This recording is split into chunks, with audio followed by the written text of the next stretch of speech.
Off the ball. This is News Talk. You're welcome back, everyone. You're welcome to the Ballsbridge Hotel. We are here this evening helping launch the Lidl Ireland Comortas Peil Paidi tournament in association with EJ Menswear, Kerry County Council Tourism Unit and Lee Strand Milk. For more details, go to paidioshea.com. Now, we were talking about 4 in a rows there and 5 in a rows. I think maybe one of the more forgotten teams in GAA really are the Kerry ladies, who won 9 in a row between 1982 and 1990. One of our guests now, Eileen Lawlor, was on that team. She has just the 10 All-Irelands and 5 All-Stars, everybody. And then our second guest, still very much active, Lyndsey Davey. She was called into the Dublin squad at the age of 14. She was an All-Star winner at 15. And she's now a 3-time All-Ireland winner. So will you give them both a warm welcome, please? Eileen Lawlor and Lyndsey Davey. Hiya, how's things? You do. Eileen, Thank you. thanks for being here. So you're both very welcome. Geez, follow those 3, huh? Yeah, geez, tough crowd. 9 All-Irelands, I think. Some That's the way it happened. It sure did. You're both very welcome. We are here launching the Comortas Peil Paidi tournament, but we might just talk about this Kerry team for a moment, because I must say I knew you were coming on, and the last day or two I was looking online for information. I would suggest you're one of the most forgotten teams who've won 9 All-Irelands or any All-Irelands going. There's very little about you.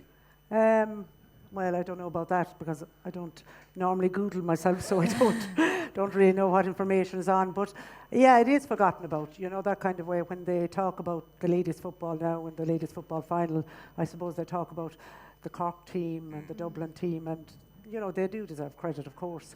But like, we did win 9 All-Irelands in a row from 1982 to 1990. And then we were beaten by Waterford, who won the next 2, and then we won again in 93. Yeah. And some of the players actually also won in 1976.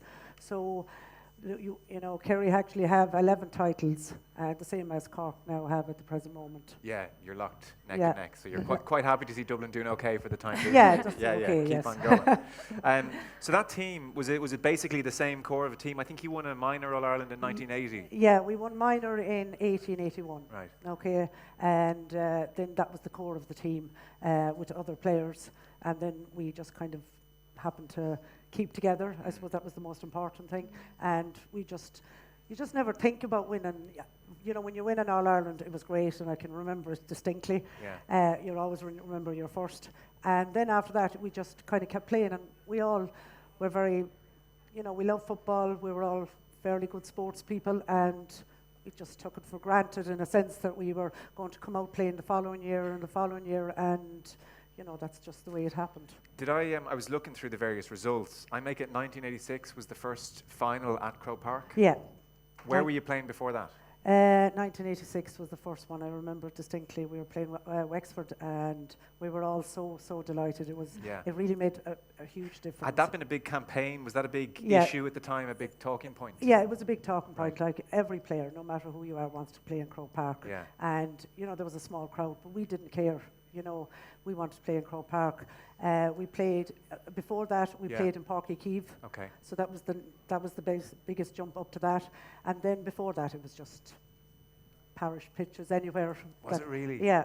All-Ireland football finals. All-Ireland football final. Like, we played Nina in our first final in '82. Poured out of the heavens. We had a shower, but I don't think the water was too warm that day. Someone mentioned to me there might have been one year where you were changing in someone's sitting room near the pitch. Yeah, that often happens, you know. And as well as that, like, the facilities at that time weren't great anyway. Sure. In all over the country, you know, and I wouldn't doubt that. But and ladies football wasn't well known, and so, you know, the pitches, you play wherever you got the pitch, and you know, we didn't have any sponsorship, and mostly at the time we just kind of. You know, we made our way to the pitch, to the matches, and sometimes I remember girls hitching back to Dublin after a league final, or you know, there was no bus, or else, you know, if you were playing you know, if we were playing Dublin or we were playing Wexford, there'd be always one or two girls that might be playing or working in Dublin, Yeah. and you'd always get a lift back for them and whatever else. So it's just kind of Different times. different completely, times, yeah. And so if you win in All Ireland, is it in the national newspapers the next day? Is there there must be a bit of a write-up. Yeah, I think actually one of the first sports journalists really to pay heed to Kerry was the late Con Houlihan. Really, yeah. You know, and we couldn't wait to see his paper, the Evening Press. You know, is that what it was called, Yeah. wasn't it at the time? And he was very good to ladies football, and he loved. I didn't Kerry realise that, ladies actually. Football, yeah. Right. And he always came. We used to have our. Our announcements or whatever in the Merchant, I know Shea's Merchant down the Quays, Yeah. and he'd always be there. And he was great. But we'd always get a small little bit, 10 lines, and then following year might get 20 and might get 4. Did I? Someone mentioned it to me because again, there's not much information online, so I don't know if it's true or not. But when your Kerry team won its 9th in a row, and you got the train back to Tralee, maybe it was, there was no homecoming. There was nothing. In fact, were you locked in the train station? Well, no, that wasn't that year. It was a few years before that. We came in the train. We were coming in the last train, and somebody just forgot that we had to actually get off the train and get out. So we were delayed in the train station for a little while before they got the keys to open the gate to let us out. But I kind of don't mind that really. I think it's great now, and I think it's great that Lidl came on sponsorship. I think it's great. TG Cahir has promoted the game on their channel, and would I swap it for the time that I played? Not really, because you play a sport because you love it, and what you get out of it is like I got All Ireland medals, and I have those in my back pocket, so I don't really, nothing can replace that. So. But I think it's great now that they are getting so much publicity and the crowds are coming on, and women are supporting themselves. We have to look at ourselves too sometimes instead of looking at other people, because women sometimes don't support each other. So you have to look and support each other. That's why when I stopped playing ladies football, my husband and myself started a club in Summerhill where we live now. I started a club at school, and that's the most important, you know what I mean? Getting girls playing, getting them involved, and passing it on, basically. Yeah, and I presume you're seeing growth in that area. Like I know, Lindsay, you were mentioning in Skerries, from when you started playing, when you were playing with the boys up to under 12s. That's all changed now. Yeah, that's only going back. When I was younger, 20 years ago, we'd no girls team in the club, underage team anyways.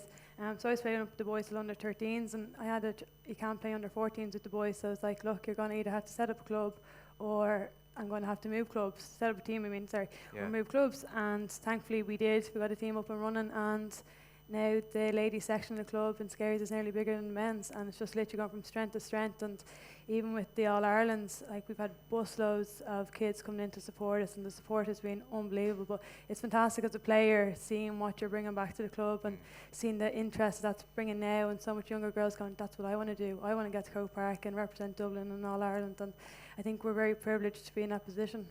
You've literally been playing for Dublin or on the Dublin panel for half your life, just over half your life now. So you were called into the panel at the age of 14. You won your first All-Star at 15.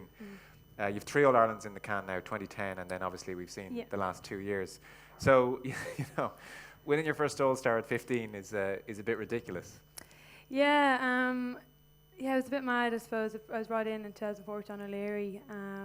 Fortunately, we lost to Galway in our first All-Ireland. My first All-Ireland, and then we lost to them again in the semi-final a year later, and got nominated for an All-Star that year and won. But I know it's one of those things. I think I got Leinster Young Player of the Year as well, so I don't know if I was really deserved of it. But look, it's lovely to have been selected, I suppose, and it's something that you'll always have. Yeah, it sure is. I was reading as well that you're working as a firefighter. Yeah. You had been in Croke Park, working in Croke Park before that, is that right? Yeah, I was working in the accounts office in Croke Park. Okay. In so from finance. the accounts office and finance and, the heater on and warm cups of coffee and sitting at your computer, to firefighting. That's a big enough jump. When did the firefighting catch your eye? It was always something I wanted to do. I always had an interest since a child, just loved firefighting and medical side of things. And then, obviously, when I went to college, we were in the middle of a recession. So there's no recruitment in any of those areas. And of course, I always wanted to go to college anyway, get a degree. And just, I think when you go into the fire service, you love having a bit of life experience behind you. Okay. So my plan was to always get a degree, go off traveling for a bit. I went to New York in 2012 on a J1. Worked in Croke Park then for a few years, and just thankfully then Dublin Airport were the first people to start recruiting in that area. I said, look, sure, I'll just throw my CV in and see what happens, and luckily I got the job and still there now and absolutely love it. Is it as dangerous as I suspected? Look, I suppose it's one of those jobs that, when you're going in to any instance, I suppose people are removing themselves to that situation and you're putting yourself in. Yeah. But look, that's why we do all the training and we're equipped with all our safety procedures to help you. So, but when you arrive at that scene and there are people running out and you're about to run in, that strikes me as a very difficult thing to do. I mean, on paper we say, well, yes, I can understand how you do it, but is it a very difficult thing to... Not really. It's just like, I suppose, going out in Croke Park and all our final. It's definitely not like that. It is. You have your training, and your prep done. And so what does your training...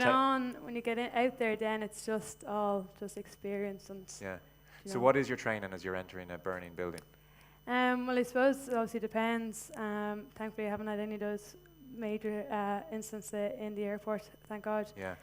But look, that's what we're there for. We specialise in aviation emergencies, and I suppose our training is vast in all areas. Like with our BA procedures, everything kind of comes down to protocol. And like I said, any instant you go to, you just rely back on your training and your experience. Yeah, and you're enjoying it. Love it. Yeah. So I presume that's shift work, 12 hours after training or before training, all that kind of stuff. Yeah, definitely. I think my first year doing it in 2015 was probably the most draining, I suppose, because you're trying to get used to the shift work, and then you could be finishing night shift, going straight to training, or training and then going straight to work after. So it's just trying to find that balance, and I think a couple of years in it now, so you're kind of learning a balance on how to manipulate your roster better. And I'm very fortunate that I work with a fantastic crew out in the airport. They're constantly willing to do swap shifts and facilitate me where best they can. And like I always say, if it wasn't for them, I wouldn't be able to still be playing county. Really, yeah, I guess. Yeah, definitely.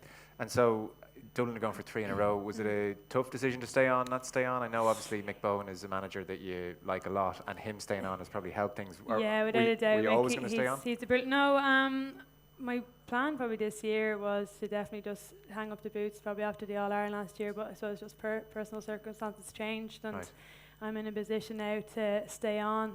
And I definitely did sit down with Mick, and I was only saying to Kieran earlier, like it does, like I said, I've been playing since I'm 14, and it takes a massive toll on your body, and even just recovery from the training sessions, you pick up niggles, everything just takes that little bit longer to recover from. And I suppose it's mentally draining as well, like I said, when you're doing 12-hour shifts and you're trying to facilitate training in on top of that. Yeah. It can get pretty hectic. It's not like you can go into work and say, I'm going to take it easy today. Yeah, exactly. Like you just have to be ready for whatever you get called out to.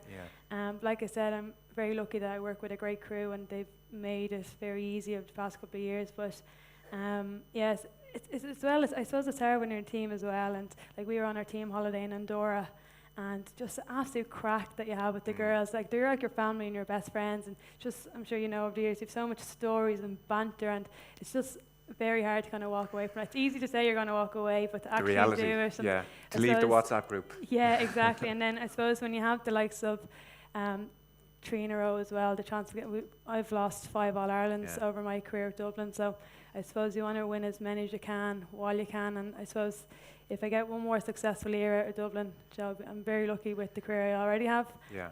But one more year is still there, so. No, we'll be talking to you in a year and you'll still be It'll be one more year again. I totally get what you're saying about the group and the friendships. A lot of people would have seen the Blue Sisters documentary on television, which is brilliant, and actually the sport could do with that kind of profile. But they seem like a great crew as well. A lot of really likeable players there. I don't know, did you see it, Eileen? Yeah, I did. I saw it. Yeah, it was very good. Yeah. How has the standard changed from the 80s in women's football, ladies football? I suppose like it has changed. I think it's faster game now than what it was. Right. But what you call it? It's definitely faster. But I still think we probably might have had some similar skills that are present there today. We had great players. I mean, we had some off my head, like some of the Kerry great players that I played with, Annette Walsh, she played midfield in Cordal and Castle Island, you know what I mean? She was just outstanding. I've yet to come across midfielders that I think would compare to her. Mary Jo Kern also midfield, Phil Kern defence, Anne Costello, my sister Margaret. They're very, very skillful players, and but I do think the game has got faster, Definitely, I suppose strength and conditioning is a massive area as well. Like, I know when I first started, we didn't really have much emphasis on strength and conditioning, whereas now it's, you'd be in the gym every week, training away. But I think even with Mick coming in on board, like saying, the skills, Mick has just brought us back to basics. Right. And the emphasis is just going back onto the skills, doing your solo hand pass and kick pass and all those things in the game. They haven't changed since you've started playing, and they're still there. It's just the execution of the skills. And I suppose in previous All-Irelands, that's probably something that let us down, just giving away possession too cheaply or our execution and scoring. And thankfully that's something Mick came, just stripped it all back and went back to basics, and I suppose the difference in the team the past 2 years has been unbelievable. So it was Cork last year in the final, Mayo the year before that, and then you have this ridiculous era of Cork dominance, which you don't need to be reminded of. Who's the biggest threat this year to Dublin? I think Cork are going to be there again. Right. They went through a transition of, they're a fantastic side. Like you're saying, they're the only team to have matched Kerry. But it was the same again. They just had that never did 9 in a row, though. Eileen no, wants definitely to put that on the not. record. Yeah. They haven't done 9 in a row. But they had that core group of players for Yeah. that time, and same management, and for the commitment to stick around for that long is just unbelievable. And I don't know if they even got the credit that they deserved during that period either. And obviously I'd have a lot more All-Ireland if it wasn't for them. Yeah. But to play against such great players now, it's brilliant. But I know they've lost some of kind of their key players over the last couple of years. And Breach Stack's just recently announced her retirement. And you got Breach, Corkery, Rena Buckley. Like, you could just ring off so many stars in their teams. But you've seen that in the All-Ireland last year. They're there again. They're kind of building. They really put it up to us in the All-Ireland final last year, and I've no doubt Aoife's going to have them driving on hard again. Morn Abbey won the Club All-Ireland there only a couple of weeks ago, so they're really going to be pushing on again next year, and I'd say they'll definitely be the ones to watch again. Yeah, okay. Have you been down to the Dingle Peninsula for the competition in February? No, I have to say, I probably retired about 25 years ago, so I don't think ladies football was involved at that stage. Or you've gone down as a coach, though, I think. Yeah, I've gone down as a coach, Right. yes, with my own club. But no, I've never played in the actual competition, but it's a great competition when I was down. And were you out of the pub before the Defence Forces, or just after, or how did that work? Before it, just in case. And give us a sense of the weekend for people who haven't been down. I haven't had the pleasure of going down, so. The girls it is a great weekend, and even the trip down, it's, everybody thinks Kerry is, I live up now in Summerhill and County Meath, and Kerry is so far away, and Dingle is even further away again, and, it's even just the journey down is great adventure, fun. It's great fun, and they can't believe, do you come down here every weekend, because it's 4-hour journey or whatever. But it just starts even there, and we stop halfway down. We stop usually in Nina, and then we're all stays in different B&Bs, and we go out and they play games and has a few drinks, and generally have a good time as well. A nice way to spend a few days. Yeah. Have you been down? No, unfortunately not, but I know there's plenty of Dublin clubs that have been down over the years, and I just think from having the crack today with Kieran and Pork and all, I think we'll definitely try and get the team involved next year. Yeah, absolutely. With the look ahead to this year as well, league is coming around the corner, and you've a few double headers with the men's teams in Croker, don't you? Which is another step forward. That gets people in the habit of going to see these games in big crowds. Yeah, I think it's definitely a way to go. Like, look, we've had fantastic attendances in the All-Ireland the past 2 years. Like, I think as a female athlete to go out in front of Croke Park in front of 50,000 is just unbelievable. It's funny how quickly the final has now become an event. I fully expect a huge crowd next year and the year beyond. People have it in their heads now. It's in the calendar, so it's about Yeah, and I think again that. that's down to the advertising from Lidl coming on board and the promotion that they've given the teams, like, seeing the likes of Sinead Goldrick up on billboards now and all, it's just fantastic. And again, it's younger girls are seeing that and going, geez, that's what I want to aspire to be. Yeah. But it's all great getting those attendances at All Ireland. It's now about replicating that in the likes of the league and earlier stages of the championship. I think definitely double headers are the way to go. We had 3 double headers last year, 2 announced so far this year, and I think even in Munster they've announced 2 of their championship games in for the Munster Championship, which is fantastic. Oh, double headers, yeah, it's great. It's yeah. brilliant. Are you making another documentary behind the scenes? No, not that I'm aware of, but I know it's something I'd love to see. I would have loved, a few years ago to get behind the scenes with Cork and see what they were at. And I think it's something you always want to delve into the teams and just. I think even the Katie Taylor documentary is on tonight, and I think the more documentaries you can get with just all sports in general behind the scenes, I think it'd be fantastic. I know I love them. Yeah, no, absolutely. Any kind of access like that is great. Listen, guys, thanks so much for being here. We really appreciate it. Lyndsey, Davey, the very best of luck this year coming. Thank you. Let's make it All Ireland number 4. And from the most underrated, forgotten All Ireland, 9 in a row All Ireland winning team we'll ever see. Eileen, Lawlor, thanks so much for coming up. It's much appreciated. So we're going to hand back to our studio now. Kevin Kilban and Johnny Ward are standing by with the football show. My thanks to everyone here, to Eileen and Lindsay, obviously, but to Micheál Murray-Hertig, to Kieran Donaghy, to Dermot Early, to Billy Keane, Killian Burns as well from Comortas Peil for all the help, everyone here at the Ballsbridge Hotel. We were launching the 30th Lidl Ireland Comortas Peil Paidi O'Shea tournament in association with EJ Menswear, Kerry County Council Tourism Unit and Lee Strand Milk. And for more details, you can go to paidioshea.com. So we'll leave you there. Thanks so much, everybody, for sticking with us, and have a lovely evening, and we'll talk to you again. Good luck.